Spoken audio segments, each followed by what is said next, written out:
وہ کون سے 3 अरब शहजादे होंगे जो खाना काबा का दफन शुदा खजाना निकालेंगे और इन शहजादों पर किस शक्ल में अजाब आएगा। प्यारे साथियों, सैयदना अब्दुल्ला बिन मसूद रजी अल्लाह ताला अन्हु से रिवायत है कि कयामत नहीं आएगी यहाँ तक कि अरब में मुख्तलिफ खलीफों के 3 बेटे यानी 3 खिलाफतों के 3 शहजादे काबतुल्लाह के नीचे दफन खजाने की मिल्कियत के बारे में झगड़ा न करें और इनके दरमियान एक खून रेज जंग न छिड़ जाए।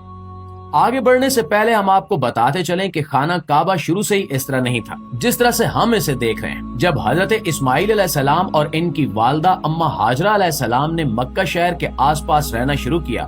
तो उस वक्त बनु जरम नाम का एक कबीला वहाँ पर अम्मा हाजरा की इजाजत से आबाद हुआ, क्योंकि उसके पास ही जमजम का कुआं भी मौजूद था। दिन गुजरते चले गए, यहाँ तक कि एक दिन वो आया जब कुरैश ने, जो बनु इस्माइल की औलाद से थे, कई सदियों बाद मक्का शहर से बनु जरम को मार भगाया। बनु जरम शिकस्त खाकर भागने से पहले अपना तमाम तर खजाना, जिसमें काबतुल्लाह का खजाना भी शामिल था, वो जमजम कुएं के पास और खाना काबा के दरमियान में किसी खुफिया मकाम पर इस तरह दफन कर गए कि उसका सुराग न लगाया जा सके। उनका ख्याल था कि वक्त गुजरने के साथ साथ मक्का पर दोबारा हमारा कब्जा हो जाए और जब हम यहाँ दोबारा आएंगे तो इस खजाने को निकाल लेंगे, लेकिन ऐसा न हो सका और मक्का मुस्तकिल तौर पर कुरैश के कब्जे में चला गया। काबतुल्लाह का ये खजाना, जिसमें काबतुल्लाह के लिए वक्फ किए गए मुख्तलिफ अदवार में सोने चांदी और दीगर चीजों के बड़े बड़े हिस्से शामिल हैं, ये कोई छोटा मोटा खजाना नहीं है। इस खजाने की मालियत अच्छी खासी है और चूंकि ये लोगों ने अपनी मर्जी से काबतुल्लाह के नाम पर वक्फ कर दिया है तो इस खजाने को किसी भी तरह से इस्तेमाल में नहीं लाया जा सकता और न ही इसे कोई हाथ लगा सकता है। इस खजाने की चंद एक चीजें खुद काबतुल्लाह के अंदर के फर्श में भी दफन है,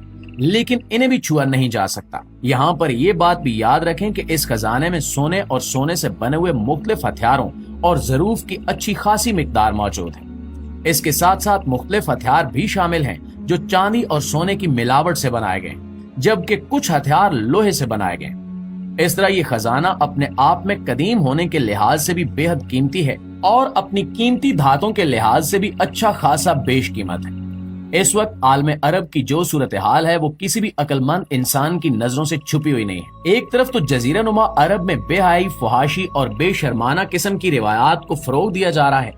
दूसरी जानिब अरब के इस इलाके में कायम मुख्तलिफ हुकूमतें तेजी से खत्म होते हुए दुनिया में अपने असर रसूख और अपने शहजादों की फजूल खर्चियों से कम पड़ते खजानों की वजह से शदीद परेशान है। वसाइल की कमी हमेशा दुनिया के हर खित्ते में जंग का बायस बनती है और नबी करीम सल्लल्लाहु अलैहि वसल्लम की इस हदीस में वाज़ेह इशारा मौजूद है कि आलम अरब की मुस्लिम हुकूमतें बजाय इसके कि वो वसाइल का इंतजाम किसी जायज और हलाल तरीके से करें, वो काबतुल्लाह के खजाने पर नजर रख लेंगे और यूं खाना काबा का तकद्दुस पामाल करने की कोशिश करेंगे। अरब की मुख्तलिफ खिलाफतों के ये 3 शहजादे कौन होंगे, इसके बारे में ज्यादा क्या साराइयां तो नहीं की जा सकती। प्यारे दोस्तों, नबी करीम सल्लल्लाहु अलैहि वसल्लम के फरमाने आली शान के मुताबिक जब ऐसा होगा तो मक्का और मदीना में खौफ और इंतशार फैल जाएगा। उस वक्त नबी करीम सल्लल्लाहु अलैहि वसल्लम की नस्ल से एक आदमी जिसका नाम मोहम्मद होगा वो मदीना में मौजूद होगा और इस इंतशार के बायस मदीना से निकलकर मक्का आ जाएगा। हदीस में इस बाबत इशारा किया गया है कि ये शख्स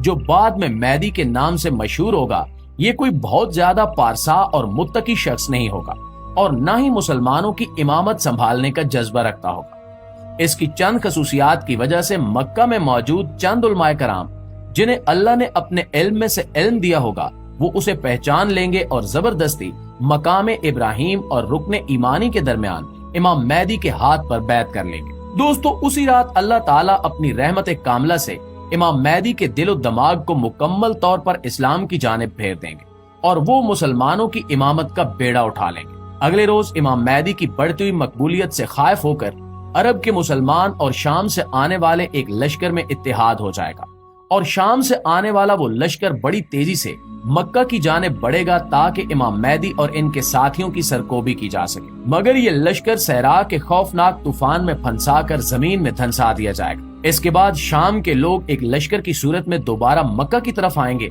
और इमाम मेहदी के हाथ पर रुकने ईमानी और मकाम इब्राहिम के दरमियान बैत कर लेंगे। इसके बाद मशरिक से एक लश्कर जो खिरासान से निकलेगा और काले झंडों पर मुश्तमिल होगा वो भी इमाम मेहदी की मदद और नुसरत के लिए आएगा। इसका अंदाजा तो जाहिर है आने वाले वक्त में ही होगा। अलबत्ता हमें होशियार रहना चाहिए کیونکہ اس وقت عرب مسلمانوں کی ایمانی حالت اس نہج پر پہنچ چکی ہے کہ واقعی مال و دولت کے لیے یہ لوگ خانہ کعبہ کی حرمت کا پاس بھی نہیں رکھیں گے۔